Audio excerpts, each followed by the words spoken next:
ధర్మవరం ఇది నాది. ఈరోజు చాలామంది వస్తుంటారు, పోతూ ఉంటారు. ఈరోజు ఉన్నోడు రేపు కనపడ్డు.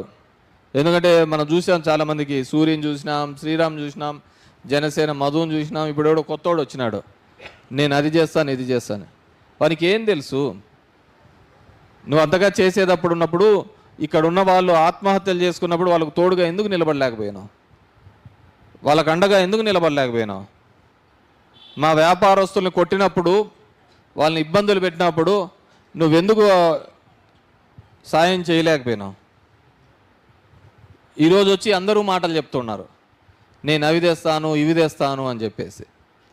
కానీ మనం అందరం కూడా ఆలోచించాల్సింది అంటే, మన కష్టంలో మన తోడుగా ఎవరు నిలబడ్డారు అని.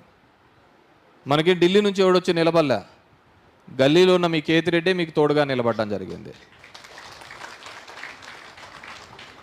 గల్లీలో ఉన్న కేతిరెడ్డే మీ ఇంటి దగ్గరికి రావడం జరిగింది. మీకు ఏ ఇబ్బంది ఉంది అని చెప్పి తెలుసుకునే కార్యక్రమం చేయడం జరిగింది. మైక్రో ఫైనాన్స్ వాళ్ళు కూడా ఎలా సతాయిచ్చేవాళ్ళు, ఈరోజు ఎటువంటి మైక్రో ఫైనాన్స్ వాడు మనల్ని సతాయించే కార్యక్రమం చేయటం లేదు. ఈరోజు జగన్మోహన్ రెడ్డి ద్వారా ఒక ధైర్యం కల్పించడం జరిగింది, ఒక అండగా నిలబడే కార్యక్రమం చేయడం జరుగుతోంది. ఈరోజు చాలామంది తెలుగుదేశం వాళ్ళు అంటుంటారు, అన్నీ ఈ విధంగా పనిచేసుకుంటూ పోతున్నాడు వాళ్ళందరూ.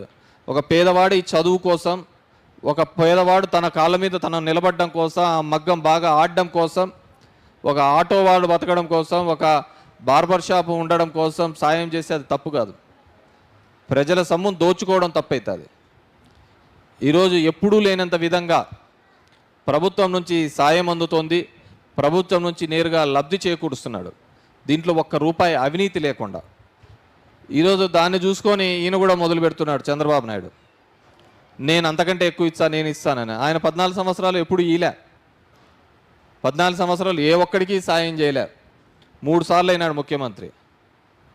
ఇప్పుడు కూడా చూడండి, రేపు అన్నాడు విపరీతంగా హామీలు చెప్తాడు, నీకు అవి చేస్తా, ఇవి చేస్తా అని. ఆయన ఎప్పుడు చేయలే.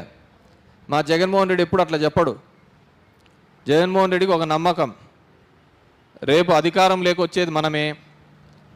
మనం ఉత్తుత్తి హామీలు చెప్పినామనుకో, మళ్ళీ మనల్ని అడుగుతారు జనాలు, వాడేముంది హామీలు చేసేళ్ళే పెట్టేళ్ళ నోటుకు వచ్చాను. వాడు గెలుస్తా అంటేనే కదా అన్నీ చెప్పాల్సింది, గెలిచే ఇవ్వాల్సి వస్తుంది కాబట్టి ఉత్తుతగా కాబట్టి నేనే చెప్తా అంటాడు. కాబట్టి మనం ఇస్తానం కాబట్టి ఏదైతే చెయ్యగలుగుతామో అది మాత్రమే చెబుతాము, అది మాత్రమే ఇస్తాము అనేది జగన్మోహన్ రెడ్డి గారి ఆలోచన. అందుకే ఈరోజు చెప్పిన హామీలు కూడా రేపొద్దున చెయ్యాలి కాబట్టి అవన్నీ కూడా చేసే కార్యక్రమం చేస్తున్నాం. చంద్రబాబు నాయుడు లాగా అబద్ధం చెప్పాడు, ఏ రోజు కూడా